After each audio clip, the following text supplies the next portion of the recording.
Hello बच्चों, कैसे हैं आप लोग। आशा करता हूं कि आप लोग अच्छे होंगे।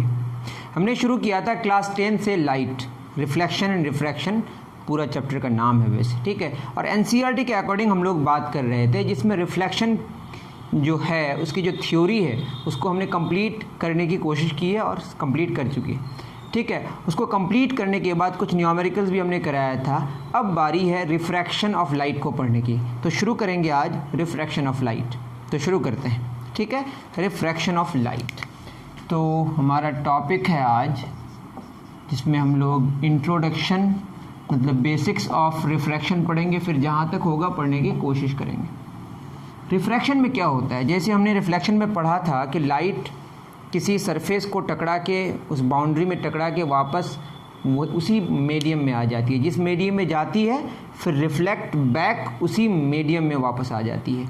और जब मीडियम चेंज नहीं करती है लाइट ना, तो उसकी स्पीड जो है ना, उसकी स्पीड में कोई क्या नहीं आती, बदलाव नहीं आती, ठीक है। लेकिन रिफ्रैक्शन के केस में सबसे जो मेन कंडीशन है, मेन जो उसका मेन बात है वो ये है कि इसमें मीडियम चेंज होता है। जब मीडियम चेंज हो जाएगा तो ये ज़रूरी है कि जो लाइट की स्पीड है उस मीडियम में वो चेंज हो जाएगी, ठीक है।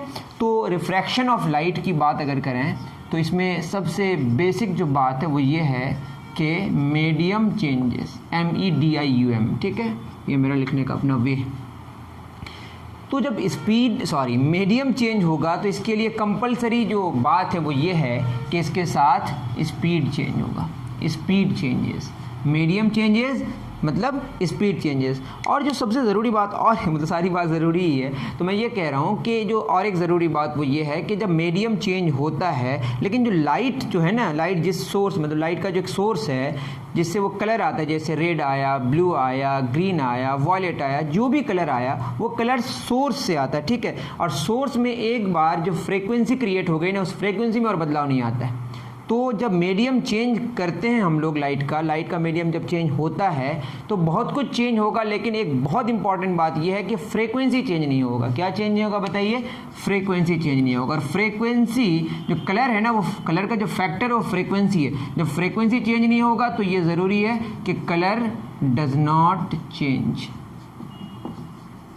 तो एक बात समझ आ गई कि लाइट अगर अपने मीडियम को चेंज करेगा, जिस मीडियम में वो चल रहा था, अगर वो एयर से ग्लास में जाएगा या ग्लास से एयर में आएगा या ग्लास से वाटर में जाएगा या एयर से वाटर में जाएगा, जब भी मीडियम चेंज करेगा तो स्पीड तो चेंज होगा। मतलब जब स्पीड चेंज होगा तो समझ जाएंगे मीडियम चेंज होगा, लेकिन ज़रूरी जो बात वो ये है कि फ्रीक्वेंसी, दैट मीन्स उसका जो कलर है वो चेंज नहीं होगा। दैट मीन्स एक अगर ब्लू कलर का बल्ब है, वो अगर हवा में मुझे ब्लू नज़र आ रहा है तो पानी में अंदर डालने के बाद भी मुझे नज़र जो आएगा वो ब्लू ही नज़र आएगा।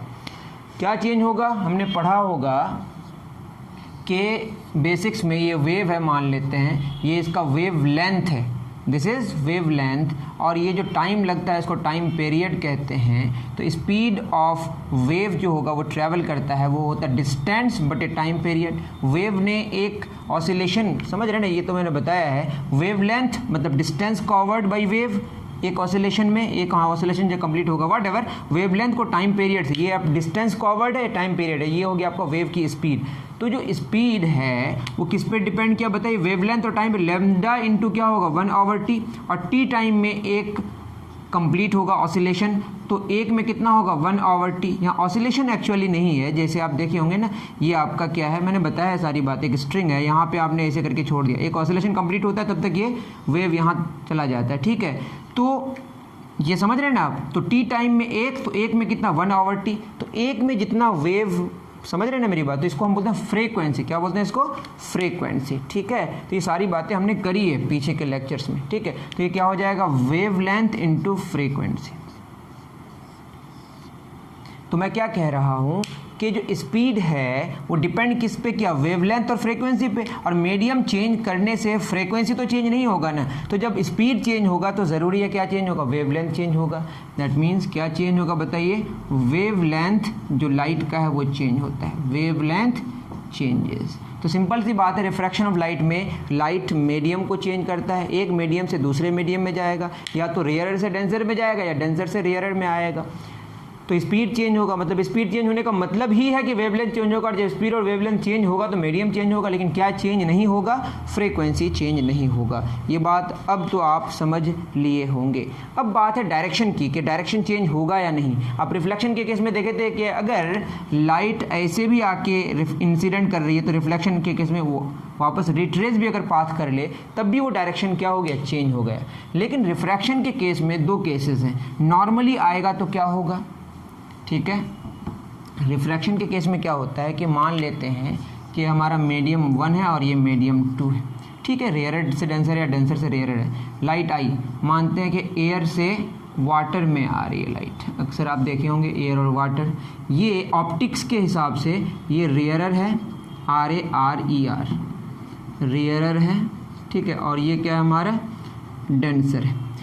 ऑप्टिकली रेयरर डेंसर का ये मतलब है कि लाइट की स्पीड जिस मीडियम में ज़्यादा होगी वो रेयरर होगा, लाइट की स्पीड जिस मीडियम में कम होगी वो डेंसर होगा। मतलब लाइट की स्पीड को जो कम कर देगा वो डेंसर होगा। और ये रिलेटिव बात होगी। एयर के रिस्पेक्ट में अगर वाटर में देखें तो वाटर में लाइट की स्पीड कम हो जाएगी एयर के रिस्पेक्ट में, तो वाटर एयर के रिस्पेक्ट में डेंसर हो गया। और अगर वाटर से एयर में जाएगा तो लाइट की स्पीड वाटर में जितनी है उससे ज़्यादा हो जाएगी एयर में, तो वाटर के रिस्पेक्ट में ये क्या हो गया? रेयरर हो गया। तो अगर नॉर्मली आ रही है लाइट, कैसे आ रही है बताइए? नॉर्मली, तो ये नॉर्मली चला जाएगा। बस क्या होगा कि एयर से वाटर में जब लाइट आएगा तो उसकी स्पीड बदल जाएगा, लेकिन देखिए डायरेक्शन में कोई बदलाव नहीं आएगा। तो इसको बोलते हैं नॉर्मल इंसिडेंस। ठीक है, नॉर्मल इंसिडेंस के केस में जो रिफ्रैक्शन होगा इसमें क्या नहीं होगा? इसमें डायरेक्शन रिमेन्स सेम। ठीक है, और जो दूसरा इंसिडेंस है जैसे इस ऐसे आएगा। ठीक है, लाइट किससे? रेयरर से जब डेंसर में जाएगा तो ये आप बाद में देखेंगे स्पीड कम हो जाएगी, इसकी वजह से ये नॉर्मल की तरफ आ जाएगा, ये हम जानेंगे बाद में। ठीक है, तो उसको बोलते हैं ऑब्लिक इंसिडेंस। ऑब्लिकली जब आएगा तो ऑब्लिक इंसिडेंस के केस में क्या हो जाएगा? Direction changes. इसमें दो केसेस होंगे। अगर रेयरर से डेंसर में आएगा तो नॉर्मल की तरफ आएगा, और अगर डेंसर से रेयरर में आएगा तो नॉर्मल से दूर जाएगा। ये हम लोग आगे ठीक से तो फिर जानेंगे ही। ठीक है, इतनी बातें आपको समझ आ गई होगी कि रिफ्रैक्शन ऑफ लाइट में क्या होता है। लाइट अपने मीडियम को चेंज करता है, क्या चेंज नहीं होता है? फ्रीक्वेंसी चेंज नहीं होता, मतलब कलर चेंज नहीं होता। चेंज होता क्या है? स्पीड चेंज होता है और वेवलेंथ चेंज होता है। और नॉर्मली जब नॉर्मल इंसिडेंस होगा तो डायरेक्शन चेंज नहीं होगा, और ऑब्लिक इंसिडेंस होगा तो डायरेक्शन चेंज होगा। लेकिन जो ज़रूरी है वो चेंज होगा, वो क्या है? स्पीड चेंज होगा और वेवलेंथ चेंज होगा। ठीक है, क्योंकि स्पीड बराबर क्या होता है? Wavelength into frequency. चलिए, अब बात होगी कि मीडियम 1 से जो मीडियम 2 हमारा गया। ठीक है, सबसे पहले हम बात करेंगे, एक हमारा मीडियम 1 है और दूसरा मीडियम 2 है। सबसे पहले बात करेंगे स्पीड जब डिक्रीज़ होगा। मानते हैं लाइट जो जा रही है, लाइट गोज़ फ्रॉम।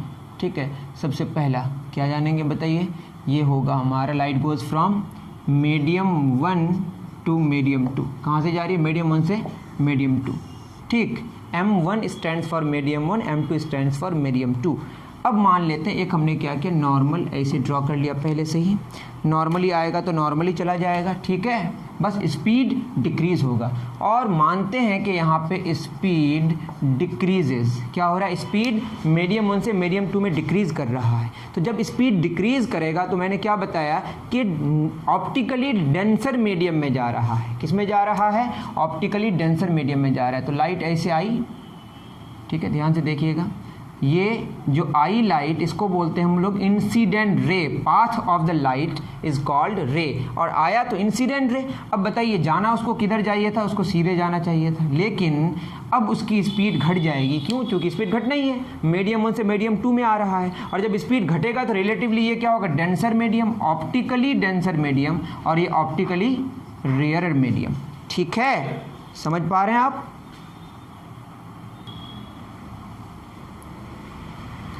इतनी बात आप समझ गए कि स्पीड घटने का मतलब ऑप्टिकली रेयरर मीडियम से ऑप्टिकली डेंसर। मैं बार बार एक टर्म क्यों इस्तेमाल करता हूँ ऑप्टिकली? क्यों? क्योंकि ये मास के हिसाब से डेंसिटी नहीं है। ठीक है। ऐसा नहीं कि यहाँ पे मास का जो डेंसिटी होता है जहाँ ज़्यादा डेंस्ड है तो डेंसर है, ऐसा नहीं है। यहाँ पे स्पीड फैक्टर है कि स्पीड अगर रिलेटिवली घट जाएगा इस मीडियम के रिस्पेक्ट में, इस मीडियम को देखेंगे अगर कि लाइट की स्पीड अगर यहाँ घट गई तो ऑप्टिकली डेंसर होगा। मास का जो डेंसिटी है, मास डेंसिटी जो होता है वो डेंसिटी यहाँ पे नहीं है, यहाँ पे स्पीड फैक्टर है डेंसिटी का। तो ऑप्टिकल डेंसर कौन होगा, ऑप्टिकली डेंसर मीडियम कौन होगा?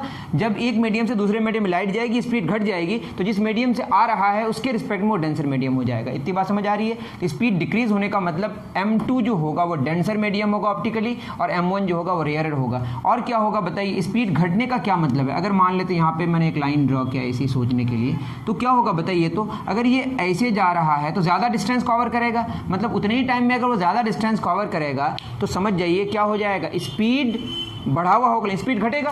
तो ये अपना मेरा लॉजिक है आपको बस समझाने के लिए कि नॉर्मल के नज़दीक आने का मतलब देखिए कम डिस्टेंस कवर किया ना। बस आपको ध्यान में रखना है कि जब रेयरर से डेंसर में आएगा तो स्पीड डिक्रीज करेगा। स्पीड डिक्रीज करने का मतलब ऑप्टिकली रेयरर से ऑप्टिकली डेंसर में आ रहा है, और ये आपका नॉर्मल है। क्या है ये? नॉर्मल। और ये कौन सा रे है? Incident ray. Incident ray normal के साथ जो एंगल बनाएगा इसको बोलते हैं एंगल ऑफ इंसिडेंस, और ये जो एंगल बनाएगा नॉर्मल के साथ ये रिफ्रैक्टेड रे है। कौन सा रे है ये?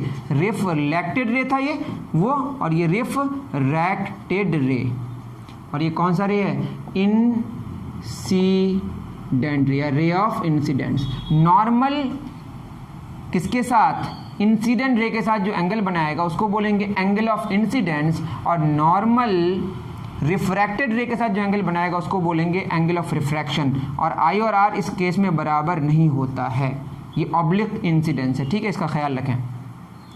तो हम लोग जो भी बात करेंगे कौन सा इंसिडेंस के लिए? Oblique incidence. नॉर्मली आएगा तो देखिए फिर या तो आई बराबर 0 आर बराबर 0 हो जाएगा। ऑब्लिक इंसिडेंस के केस में एंगल ऑफ इंसिडेंस ये क्या है बताइए? Angle of incidence, the angle between normal and incident ray. R क्या है? The angle between normal and refracted ray is called angle of refraction. Angle of incidence और angle of reflection आपस में बराबर होता था, लेकिन यहाँ पे क्या रिफ्रैक्शन हो रहा है, आई और आर बराबर नहीं होता है। कौन से केस में? ऑब्लिक इंसिडेंस के केस में। अगर नॉर्मल इंसिडेंस होगा तो आई और आर फिर बराबर होगा, आई भी 0 डिग्री होगा, आर भी 0 डिग्री होगा। ये मैं लिख देता हूँ स्पेशल केस में, नॉर्मल इंसिडेंस होगा अगर रिफ्रैक्शन के केस में तो आई और आर दोनों क्या होगा? 0 डिग्री। ये अलग केस है, ये आप अलग से कहीं लिख लें। इतनी बात समझ आ रही है? तो अगर मैं ऑब्लिक इंसिडेंस की बात करूं, ये तो मैंने स्पेशल केस में लिखा दिया, तो क्या होगा? ये सब में हम लोग कौन सा इंसिडेंस की बात कर रहे हैं? ऑब्लिक इंसिडेंस में क्या होगा बताइए? स्पीड डिक्रीज करेगा। स्पीड डिक्रीज करने का मतलब कहाँ से कहाँ आ रहा है बताइए? इंप्लाई कर रहा है कि रेयरर से कहाँ आ रहा है? डेंसर मीडियम में। ऑप्टिकली रेयरर से किधर आ रहा है? डेंसर मीडियम में, ठीक है। और जो रिफ्रैक्टेड रे होगा वो नॉर्मल के नज़दीक आ जाएगा, ठीक है। किसके नज़दीक आ जाएगा? रिफ्रैक्टेड रे नॉर्मल के नज़दीक आ जाएगा, ठीक है। रिफ्रैक्टेड रे नॉर्मल के नज़दीक आ जाएगा, ठीक है। इतनी बात समझ आ रही है? स्पीड डिक्रीज होगा मतलब रेयरर से डेंसर में होगा, और क्या होगा बताइए? आई का वैल्यू आर से क्या होगा? ज़्यादा होगा। एंगल ऑफ इंसिडेंस किससे बड़ा होगा? एंगल ऑफ किससे? रिफ्रैक्शन से। देखिए ये आपका क्या है? Angle of incidence. ये क्या होता? एंगल ऑफ रिफ्रैक्शन अगर होता तो क्या होता? दोनों बराबर होता, लेकिन ये ऐसे हो गया ना तो ये छोटा हो गया, तो एंगल ऑफ इंसिडेंस बड़ा हो गया एंगल ऑफ रिफ्रैक्शन से। किसके केस में? जब लाइट मीडियम 1 से मीडियम 2 में जाता है। कौन से इंसिडेंस के लिए? ऑब्लिक इंसिडेंस के लिए। किसके लिए? ऑब्लिक इंसिडेंस के लिए। इतनी बात आप समझ पा रहे हैं? फिर एक बार मैं रिपीट कर रहा हूँ, जब लाइट मीडियम 1 से मीडियम 2 में जाए और लाइट की स्पीड घटे तो समझ जाइए रेयरर से डेंसर मीडियम में जा रहा है। ऑब्लिक इंसिडेंस की बात करेंगे तो जो रिफ्रैक्टेड रे है वो नॉर्मल की तरफ आ जाएगा, और क्या होगा? एंगल ऑफ इंसिडेंस ग्रेटर होगा किससे? एंगल ऑफ रिफ्रैक्शन से। लेकिन अगर वहीं पे अगर नॉर्मल इंसिडेंस होगा तो आई और आर दोनों का वैल्यू 0 डिग्री होगा। इतनी बात आप समझ पा रहे होंगे, ठीक है। नेक्स्ट हम लोग बात करेंगे जब मीडियम से मीडियम 2 में जाए और स्पीड इंक्रीज करे तो क्या होगा, ठीक है।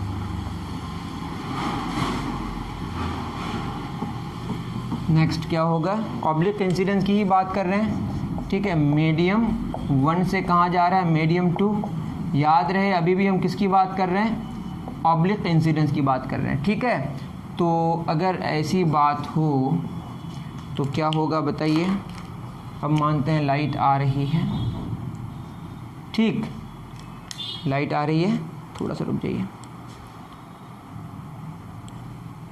ठीक है। लाइट अगर आ रही है, अगर मान लेते हैं कि ये मीडियम 1 है और ये मीडियम 2 है, अब क्या होगा, स्पीड हमने क्या बोला वहाँ पे डिक्रीज़ करा, यहाँ पे इंक्रीज़ करा। जब इंक्रीज़ करेगा तो ऑप्टिकली किस में जाएगा बताइए, इंक्रीज़ करने का रेयरर में जा रहा है, डेंसर टू रेयरर, ठीक है, ऑप्टिकली डेंसर टू रेयरर। इतनी बात समझ पा रहे हैं। इसको जाना चाहिए था सीधे, लेकिन क्या होगा, इसकी स्पीड बढ़ जाएगी तो नॉर्मल से क्या हो जाएगा, दूर भागेगा। ये आपका एंगल ऑफ इंसिडेंस है और ये एंगल ऑफ रिफ्रैक्शन है। अब angle of incidence angle of refraction से क्या हो जाएगा, छोटा हो जाएगा, ठीक। अब ये हो गया हमारा डेंसर और ये क्या हो गया, रेयरर, मतलब वाटर से एयर में जा रहा है, इस तरह का कुछ। तो ये बात तो आप समझ गए। ये क्या है हमारा नॉर्मल एंगल ऑफ नॉर्मल, अगर इंसिडेंट रे के साथ जो एंगल बनाएगा उसको क्या बोलेंगे, एंगल ऑफ इंसिडेंस। नॉर्मल जो रिफ्रैक्टेड रे के साथ जो एंगल बनाएगा वो angle of refraction. Angle of incidence यहाँ पे क्या हो जाएगा, ऑब्लिक इंसिडेंस अगर होगा तो ये छोटा हो जाएगा एंगल ऑफ रिफ्रैक्शन से। और क्या क्या बात होगी बताइए, डेंसर टू रेयरर। और क्या हो जाएगा, जो रिफ्रैक्टेड रे है, रिफ्रैक्टेड रे नॉर्मल से दूर, DOOR डोर ने दूर हो जाएगा। इंग्लिश में लिख सकते हैं आप, जैसा लिखना, मेरी अंग्रेजी बहुत ख़राब है जिसकी वजह से मैं ऐसा लिखा। तो ये बात हो गई कि स्पीड इंक्रीज़ करेगा, स्पीड डिक्रीज़ करेगा, वॉट एवर। जब मीडियम चेंज करेगा, अब कितना वो अपने जो नॉर्मल से डेविएट होगा, बेसिकली डेविएशन होगा, नॉर्मल से वो कितना डेविएट होगा, वो सीधे जो आ रहा था उसके जो रास्ते में जो डेविएशन आया, जिस रास्ते में जाना चाहिए था सीधे, उसमें न जाके रास्ता वो चेंज किया। एक बात ये जान लीजिए, यहाँ जो चलेगा इस मीडियम में, ये इस मीडियम में स्ट्रेट लाइन में चलेगा, इस मीडियम में भी स्ट्रेट लाइन में चलेगा, लेकिन इसका स्ट्रेट लाइन और इसका स्ट्रेट लाइन अलग अलग होगा, ठीक है। ऐसा नहीं कि यहाँ पे डायरेक्शन चेंज करते जाएगा, नहीं, जब डायरेक्शन चेंज करेगा तो समझ जाइए वो मीडियम चेंज करा, उसके बाद फिर वो स्ट्रेट लाइन ही चलेगा, बस यहाँ पे डेविएशन हुआ। तो ये जो डेविएशन हुआ, कितना डेविएशन होगा, कितनी स्पीड में बदलाव आएगी, ये सारी चीज़ों के लिए हम लोगों ने एक इंडेक्स लेके आया है। उसका नाम है, हम लोगों ने मतलब बहुत बड़े बड़े लोगों ने बात करी है, मैंने नहीं करी है, तो उसमें बस हम लोग पढ़ते हैं। उसका नाम है इंडेक्स ऑफ रिफ्रैक्शन। क्या नाम है बताइए, इंडेक्स ऑफ रिफ्रैक्शन। तो शुरू करेंगे हम लोग इंडेक्स ऑफ रिफ्रैक्शन। लिखिए टॉपिक, रिफ्रैक्टिव इंडेक्स। ये सारी बातें आपको क्लियर हो गई होगी। नेक्स्ट हमारा क्या टॉपिक है, रिफ्रैक्टिव इंडेक्स या index of refraction. Refractive index या इसका नाम है इंडेक्स ऑफ रिफ्रैक्शन, लिख सकते हैं आप दूसरा नाम, इंडेक्स ऑफ रिफ्रैक्शन, ठीक है। इसका सिंबल अलग अलग लिखा जाए, कहीं एन लिखा जाता है और कहीं म्यू लिखा जाता है। आप कहीं और कुछ देखे होंगे तो मुझे नहीं पता, लेकिन ये दोनों सिंबल अक्सर इस्तेमाल होता है। हम लोग जो अभी बाय डिफ़ॉल्ट बात करेंगे, वो किसके रिस्पेक्ट में, वैक्यूम के रिस्पेक्ट में। देखिए ये सब रिलेटिव टर्म्स हैं। मैंने क्या बोला, जब किसी की स्पीड बढ़ेगी या घटेगी, कहाँ से लाइट आ रही है वो इंपॉर्टेंट बात होती है ना। अभी हम मानेंगे लाइट कहाँ से आ रही है, वैक्यूम से आ रही है। जहाँ पे भी जिस मीडियम में भी आएगी तो बाय डिफ़ॉल्ट हम बात करेंगे विद रिस्पेक्ट टू वैक्यूम। तो बाय डिफ़ॉल्ट एक कोई बात हुआ करती है, बाय डिफ़ॉल्ट जब कुछ भी नहीं गिवन हो तो आपको मान लेना है विथ रिस्पेक्ट टू क्या होगी, वैक्यूम, या इसको बोलते हैं फ्री स्पेस। और फ्री स्पेस में जो लाइट की स्पीड होती है, जिसको हम सी से डिनोट करते हैं, ये होता है 299,792,458 मीटर पर सेकेंड, अप्रॉक्सीमेटली 3 × 10⁻⁸ मीटर पर सेकेंड, ठीक है। आपने ये वाला वैल्यू देखा होगा, एक्चुअल वैल्यू ये है, ठीक। जब लाइट एक मीडियम से दूसरे मीडियम में जाती है तो मैंने बता दिया, तो एक मीडियम से दूसरे मीडियम में जाएगी, कि मीडियम 1 है, मीडियम 2 है, तो मीडियम में क्या क्या चीज़ें होंगी, उसमें लाइट स्पीड होगी, v1 मान लेते हैं, वेवलेंथ होगी, और क्या होगी, फ्रीक्वेंसी होगी। इसमें क्या होगी, स्पीड होगी, वेवलेंथ होगी और फ्रीक्वेंसी होगी। तो यहाँ पे तीनों में अगर देखें, स्पीड तो बदलेगा लेकिन फ्रीक्वेंसी बदलेगा नहीं, जो मैंने पहली बात कर दिया, फ्रीक्वेंसी क्या रहेगा, कॉन्स्टेंट रहेगा। क्या हुआ कि जो रिफ्रैक्टिव इंडेक्स एन या mu, n stands for refractive index, ये क्या है हमारा रिफ्रैक्टिव इंडेक्स या इंडेक्स ऑफ रिफ्रैक्शन, किसी मीडियम का होगा, किसी मीडियम में लाइट तो आएगी ना, of some medium, of medium बस लिखते हैं, लेकिन बाय डिफ़ॉल्ट किसके रिस्पेक्ट में, विथ रिस्पेक्ट टू वैक्यूम। जब कुछ भी नहीं लिखा हुआ है तो मीडियम का refractive index with respect to vacuum, इसको लिखने का दूसरा तरीका है, इसको हम ऐसे भी लिख सकते हैं, refractive index of some medium with respect to vacuum. ठीक है, और भी तरीके हैं, मैं ये यूज़ करता हूँ, refractive index of medium with respect to vacuum. इसको कैसे डिफाइन किया गया है? इसको डिफाइन किया गया है जिसका रिफ्रैक्टिव इंडेक्स आप निकालेंगे, जिसका आप रिफ्रैक्टिव, जिस मीडियम का बेसिकली, इस मीडियम का आप रिफ्रैक्टिव इंडेक्स निकालेंगे, उस मीडियम में लाइट की स्पीड लिखनी है, तो v। ठीक है, v क्या हो गया बताइए? ये है आपका speed of light, speed of light in the medium, जिस मीडियम का हमें रिफ्रैक्टिव इंडेक्स चाहिए, और किसके रिस्पेक्ट में? By default vacuum. वैसे मैं कह रहा हूँ कि दूसरे सिचुएशन में हम लोग दूसरे मीडियम के रिस्पेक्ट में निकालेंगे, लेकिन अभी हम लोग बाय डिफॉल्ट वैक्यूम के रिस्पेक्ट में करेंगे। यहाँ पे क्या होगी? लाइट की स्पीड कहाँ पे? वैक्यूम में। सी से डिनोट करते हैं इसको, speed of light in vacuum और फ्री स्पेस। ठीक है, और फ्री स्पेस में या वैक्यूम में जो लाइट की स्पीड होती है वो सबसे ज़्यादा होती है लाइट की स्पीड। जो लाइट क्या होती है? लाइट एक नॉन मैकेनिकल वेव है, इसको ट्रैवल करने के लिए मीडियम की ज़रूरत नहीं है, मीडियम आने से उसकी स्पीड और घट जाती है। लेकिन अगर मीडियम ही ना हो, जिसको वैक्यूम कहते हैं, वहाँ पे लाइट की स्पीड मैक्सिमम होती है, जो कितनी होती है? अप्रॉक्स 3 × 10⁻⁸ मीटर पर सेकेंड। तो ऊपर ज़्यादा, नीचे हमेशा कम होगा। कब? जब विद रिस्पेक्ट टू वैक्यूम की बात करेंगे। ये बात आप समझ गए? जो रिफ्रैक्टिव इंडेक्स है हमारा बाय डिफॉल्ट, या इसको हम एब्सोल्यूट रिफ्रैक्टिव इंडेक्स कहते हैं, ये क्या हो गया? The ratio of speed of light in vacuum and speed of light in the medium is called refractive index. और रिफ्रैक्टिव इंडेक्स किसका? मीडियम का with respect to vacuum.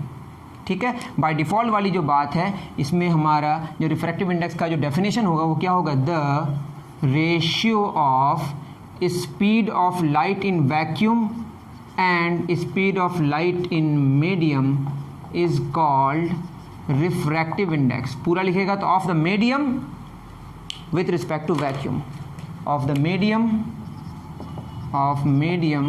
With respect to vacuum. लेकिन हम लोग मीडियम चेंज कर सकते हैं vacuum को हटा के।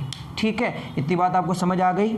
अब बताइए इस केस में रिफ्रैक्टिव इंडेक्स को जो डिफाइन किया गया है, पहली बात इसका यूनिट क्या होगा? इसका यूनिट सिंपल सी बात है, ऊपर क्या है? स्पीड मीटर पर सेकेंड, नीचे भी स्पीड मीटर पर सेकेंड, तो ये तो 1 हो जाएगा, इसको बोलेंगे यूनिट लेस। तो जो रिफ्रैक्टिव इंडेक्स का जो यूनिट है वो यूनिट है ही नहीं उसका। ठीक है, अब बताइए इसका वैल्यू क्या होगा? देखिए सी तो हमेशा वी से बड़ा होगा ना, सी हमेशा वी से बड़ा होगा, बराबर भी नहीं हो सकता, क्योंकि हम लोग बराबर कब होगा? जब वैक्यूम का ही हम लोग रिफ्रैक्टिव इंडेक्स निकालेंगे, किसी मीडियम का। अगर हम मीडियम को वैक्यूम ना लें, वैक्यूम को मीडियम ना लें, दूसरे मीडियम का लें, तो सी हमेशा वी से बड़ा होगा। दैट मीन्स सी और वी का रेशियो हमेशा क्या होगा? 1 से बड़ा होगा। दैट इज़ ये हमेशा 1 से बड़ा होगा। तो रिफ्रैक्टिव इंडेक्स जो होता है 1 से हमेशा बड़ा होता है। कब? जब विद रिस्पेक्ट टू हम क्या लेंगे? वैक्यूम। तो बाय डिफॉल्ट वाला जो रिफ्रैक्टिव इंडेक्स है, जो एब्सोल्यूट रिफ्रैक्टिव इंडेक्स है, that is always greater than 1। लेकिन हमेशा 1 से बड़ा होगा यह ज़रूरी नहीं है, ये तभी होगा जब वैक्यूम के रिस्पेक्ट में बात करेंगे। ठीक है, इतनी बात आप दिमाग में बढ़िया से बैठाइए, उतार लीजिए। तो ये कहानी है रिफ्रैक्टिव इंडेक्स की, ये है रेशियोज स्पीड्स ऑफ लाइट का अलग अलग मीडियम में। अभी हमने जो बात की है वो विद रिस्पेक्ट टू वैक्यूम की है। उम्मीद करता हूँ समझ पाए होंगे। यहाँ पे जो हमने बात करी है यूनिट जो हुआ रिफ्रैक्टिव इंडेक्स का, वो क्या होगा? यूनिट नहीं हुआ। क्यों? क्योंकि ऊपर स्पीड है और नीचे भी स्पीड है। ठीक है, स्पीड्स का बेसिकली रेशियो है। ठीक है, इतनी बात समझ आ गई। मानते हैं कि हमने एक मीडियम 1 लिया, ठीक है, मीडियम 1 लिया, और यहाँ पे लाइट की, यहाँ पे हमको क्या चाहिए? रिफ्रैक्टिव इंडेक्स चाहिए। कुछ भी नहीं लिखा है तो रिफ्रैक्टिव इंडेक्स ऑफ मीडियम 1 किसके रिस्पेक्ट में? With respect to vacuum. तो मैंने क्या डेफिनेशन दिया था? क्या आपको करना पड़ेगा? नीचे जिसका मीडियम 1 का, तो मीडियम 1 में लाइट की स्पीड, ये क्या है बताइए? Speed of light in medium 1। ठीक है, लाइट वहाँ से आ रही है नहीं आ रही है, लेकिन उसके रिस्पेक्ट में अगर लेंगे तो ऐसा हम लोग सोच के बात करेंगे कि लाइट वैक्यूम से आ रही है। तो किसके रिस्पेक्ट में? वैक्यूम के रिस्पेक्ट में। तो वैक्यूम में लाइट की स्पीड c/v1, सी लिखते हैं, या vm लिखिए, आपकी मर्जी है। ठीक है, अब अगर मीडियम 2 लें, उसमें अगर हम उसकी रिफ्रैक्टिव इंडेक्स निकालने की कोशिश करें, ठीक है, तो मीडियम में जो रिफ्रैक्टिव इंडेक्स होगी वो क्या होगी बताइए? 2 में ये हो जाएगा c/v2। एक बात जान लीजिए, जैसे हमने बोला अगर बाय डिफ़ॉल्ट बात करें तो c/v होगा। v मतलब लाइट की स्पीड वैक्यूम में, मतलब इसमें मीडियम में, तो जो रिफ्रैक्टिव इंडेक्स होगा वो प्रोपोर्शनल होगा 1/v का, क्योंकि c तो कांस्टेंट है ना। मतलब अगर स्पीड ज़्यादा होगी तो रिफ्रैक्टिव इंडेक्स कम होगा, और अगर रिफ्रैक्टिव इंडेक्स ज़्यादा होगा तो स्पीड क्या हो जाएगी? कम हो जाएगी। तो जिस मीडियम का रिफ्रैक्टिव इंडेक्स ज़्यादा है वहाँ पे लाइट की स्पीड क्या होगी, कम होगी। जिस मीडियम में रिफ्रैक्टिव इंडेक्स, जिस मीडियम का रिफ्रैक्टिव इंडेक्स ज़्यादा है उस मीडियम में लाइट की स्पीड कम होगी, ये दिमाग में रखें, ठीक है। जिस मीडियम का रिफ्रैक्टिव इंडेक्स ज़्यादा होगा उस मीडियम में लाइट की स्पीड कम होगी, ये आपको समझना है, ठीक है। ये बात आप समझ गए। अगर हम n1 और n2 का रेशियो निकालें तो क्या होगा, c/v1 बटे c/v2, c कैंसिल, v2 ऊपर चला जाएगा, दैट मीन्स n1 और n2 का रेशियो हो गया v2/v1। अब यहाँ पे अगर आप गौर और फिक्र करें जो हमने डिफाइन किया है, नीचे में जो स्पीड होगी लाइट की, नीचे में जिस speed of light in medium 1, तो ये होगा रिफ्रैक्टिव इंडेक्स। अब देखिए ये कैसे डिफाइन करते हैं, रिफ्रैक्टिव इंडेक्स ही तो है ये, देखिए स्पीड्स का ही तो रेशियो है, लेकिन नीचे में जो होगा उसका रिफ्रैक्टिव इंडेक्स होगा, तो रिफ्रैक्टिव इंडेक्स ऑफ मीडियम 1।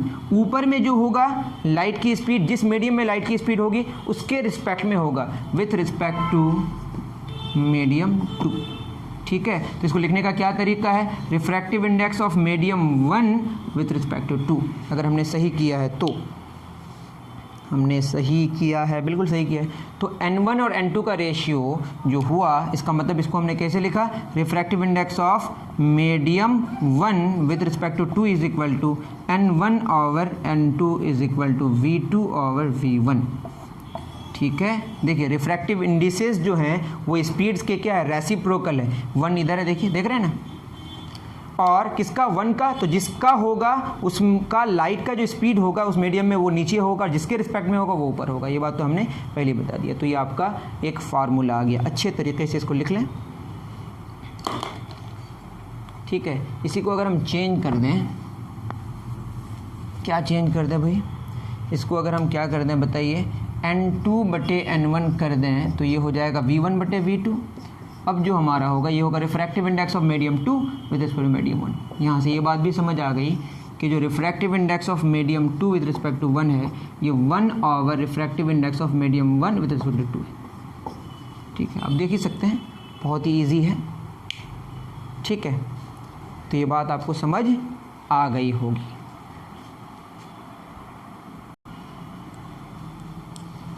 तो इतनी बात आपको समझ आ गई। नेक्स्ट हम लोग क्या बात करेंगे कि इसका रिलेशन तो हम लोगों ने स्पीड के साथ जान लिया, ठीक है। अब हम लोग कुछ बात कर लेते हैं, इसको अच्छे से लिख लिया हम लोगों ने। क्या हम लोगों ने जाना कि refractive index of medium 1 with respect to 2 is equal to क्या हो जाएगा, जिस मीडियम का आप रिफ्रैक्टिव इंडेक्स निकालेंगे उस मीडियम में लाइट की स्पीड कहाँ होगी, नीचे, और जिसके रिस्पेक्ट में होगा उस मीडियम में लाइट की स्पीड ऊपर होगी, ठीक है। और यही किसके बराबर हुआ, n1 और n2 का रेशियो की, मतलब ये जस्ट रेसिप्रोकल होता है, ये आप तो जाने, ठीक है। अब हम लोग क्या जानते हैं कि स्पीड का जो फॉर्मूला है ना वो वेवलेंथ इंटू फ्रीक्वेंसी होता है, और हमें पता है कि फ्रीक्वेंसी क्या हो जाएगा, स्पीड बटे वेवलेंथ, और जो दोनों मीडियम है उसमें फ्रीक्वेंसी हमारी सेम रहती है, तो क्या होगा v1/λ1। यहाँ से क्या निकालेंगे हम लोग, v1/λ1 is equal to v2/λ2। बहुत सारे बच्चे बटे कमेंट में लिखते हैं, बटे क्या, बटे मतलब डिवाइडेड बाई, ठीक है, ओवर। तो क्या हो जाएगा v2, अगर मैं इसको λ2 को इधर लिख दूँ, λ2/λ1 इज इक्वल टू v2/v1। तो λ2 और λ1 का रेशियो v2 और v1 के रेशियो के बराबर आया, दैट मीन्स इसको लिख सकते हैं refractive index of medium 1 with respect to 2 is equal to v2/v1 is equal to n1/n2 is equal to λ2/λ1। तो स्पीड और वेवलेंथ वैसे भी समझ आ रहा था कि डायरेक्टली प्रोपोर्शनल है, देखिए ना, फ्रीक्वेंसी तो कांस्टेंट है, तो वेवलेंथ बढ़ेगा तो स्पीड भी बढ़ेगा। तो स्पीड और वेवलेंथ क्या है, डायरेक्टली प्रोपोर्शनल, 2 वाला 1 वाला, लेकिन यहाँ देखिए 2 1 1 2। तो रिफ्रैक्टिव इंडेक्स इन्वर्सली प्रोपोर्शनल है किसका, स्पीड का। रिफ्रैक्टिव इंडेक्स बढ़ेगा, स्पीड घटेगा, ठीक है। ये सारी बात आप समझ रहे होंगे। और भी बहुत सारी क्रिटिकल बातें हैं, उतनी सारी बातें आपको नहीं जाननी। मैं फिर बार बार कह रहा हूँ, जो ऑप्टिकल डेंसिटी है और जो आप डेंसिटी जानते हैं मास बटे वॉल्यूम, ये दोनों अलग अलग चीज़ है, ठीक है। जो ऑप्टिकल डेंसिटी है वो मटेरियल की प्रॉपर्टी, जो ऑप्टिकल डेंसिटी है वो मटेरियल की प्रॉपर्टी है, और उसको मेज़र करने के लिए हम लोगों ने जो लेके आया वो रिफ्रैक्टिव इंडेक्स। मटेरियल मतलब वो जो मीडियम एक मटेरियल का ही बना होगा ना, जो एयर है या ग्लास है वो मटेरियल है, तो ऑप्टिकल डेंसिटी मटेरियल की प्रॉपर्टी है, उसको मेज़र करने के लिए हमने क्या लिया, रिफ्रैक्टिव इंडेक्स। इसको आप लिख लीजिए, ऑप्टिकल डेंसिटी क्या है बताइए, मटेरियल जो मीडियम है, जिस मटेरियल से बना है उसकी प्रॉपर्टी है, और उसको मेज़र करने के लिए हमने एक इंडेक्स लाया है। That very index is called index of refraction. ठीक है, क्या है वो? Index of refraction. बात समझ आ रही है? अब बताइए, जो refractive index of medium 2 with respect to 1 अगर लें तो ये क्या हो जाएगा? ये होगा स्पीड किसका? जिसका उसका नीचे और जिसके रिस्पेक्ट में उसका ऊपर। अगर मान लेते हैं कि v1 v2 से बड़ा हुआ, अगर ऐसा हुआ, ठीक है, अगर ऐसा हुआ, इसका क्या मतलब है कि v2 में स्पीड कम हो गई, v2 में स्पीड कम हो गई, मतलब जिसमें जा रहा है, आई एम सॉरी, जिसके, हाँ ठीक है, मतलब जिसका लेंगे उसमें जा रहा है, जिसका लेंगे, जैसे ये हमारा 1 है और ये 2 है, 1 से 2 में आ रहा है, ठीक है, 1 से 2 में अगर आएगा, जिसके रिस्पेक्ट में लेंगे वहाँ से आ रहा है ऐसा एज्यूम करेंगे, और जिसका निकालेंगे उसमें जा रहा है ऐसा मानेंगे। तो v1 अगर v2 से अगर ज़्यादा है और लाइट अगर 1 से 2 में आ रही है, 1 to 2, ये हमने मानी लिख ही लिया, ठीक है, तो ऐसा क्या होगा बताइए? स्पीड घटी, स्पीड डिक्रीजेस, स्पीड डिक्रीजेस। तो स्पीड डिक्रीज होने का मतलब क्या हो गया? ये है हमारा यहाँ पे क्या, ठीक है, ये हम लिख लेते हैं पहले n/1। बताइए v1 v2 से बड़ा है, इसका मतलब है कि v1 और v2 का जो रेशियो 1 से बड़ा होगा, तो refractive index 2 with respect to 1 क्या होगा? 1 से बड़ा होगा। और चूंकि स्पीड घट रहा है, इसका मतलब डेंसर मीडियम में जा रहा है, तो refractive index of denser medium with respect to rarer medium 1 से क्या होगा? बड़ा होगा। ठीक है, उसी तरीके से refractive index of rarer medium with denser medium निकाल सकते हैं, 1 से छोटा होगा। और रिफ्रैक्टिव इंडेक्स ऑफ वही मीडियम का वही मीडियम के रिस्पेक्ट में क्या हो जाएगा? 1 हो जाएगा, क्योंकि स्पीड बदलेगा ही नहीं और स्पीड का रेशियो 1 आ जाएगा। ठीक है, तो डेंसर का रियरर के रिस्पेक्ट में 1 से बड़ा होगा, इसीलिए वैक्यूम के रिस्पेक्ट में किसी का भी रिफ्रैक्टिव इंडेक्स क्या होता है? 1 से बड़ा होता है, क्योंकि वैक्यूम रियरेस्ट, ठीक है, refractive rear medium with respect denser medium 1 से छोटा होगा, और रिफ्रैक्टिव इंडेक्स वही वाला मीडियम उसी मीडियम के रिस्पेक्ट में क्या हो जाएगा? 1 हो जाएगा। इतनी बात आप समझ पा लिए होंगे। ठीक है, अब आते हैं हम लोग लास्ट हमारा टॉपिक, वह लॉज ऑफ रिफ्रैक्शन। चलिए शुरू करते हैं। लिखिए लॉज ऑफ, जैसे हम लोग पढ़े थे लॉज ऑफ रिफ्लेक्शन, उसी तरह क्या होगा? Laws of refraction. Laws of refraction क्या होगा? लॉज ऑफ रिफ्रैक्शन में बताइए। लॉज ऑफ रिफ्रैक्शन में हमारा मतलब रिफ्रैक्शन के लॉज हैं, मीडियम चेंज होगा तो रिफ्रैक्शन में हम लोगों ने पढ़ ही लिया था, यही सेम बात है। ठीक है, ये आपका नॉर्मल रे है, ठीक है, मानते हैं कि लाइट आई, ठीक है, लाइट आई, ये मीडियम 1 है, मीडियम 2 है, और ये इसके नज़दीक चली गई या दूर भी जा सकती है, वो डिपेंड करता है रियरर से डेंसर में जा रहा है या डेंसर से रियरर में जा रहा है। ये सारी कहानी तो आप समझ ही गए होंगे। ये आपका एंगल ऑफ इंसिडेंस है, ये एंगल ऑफ रिफ्रैक्शन है, सीधे जाना चाहिए था इसको। ठीक, इसमें जो ये नॉर्मल है, इसका नाम है हमारा इंसिडेंट रे, ये रिफ्रैक्टेड रे, नॉर्मल, ये एक ही प्लेन में होगा। ऐसा नहीं कि ये नॉर्मल ऐसे कर दिए तो 3D बन जाए, याद रहे जैसे वहाँ पढ़े थे। इसमें भी क्या होगा बताइए? इंसिडेंट रे और कौन?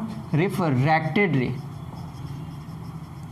And normal at a point of incidence. यहाँ ऊपर नीचे दोनों जगह हम लोगों ने एक्सटेंड कर दिया है।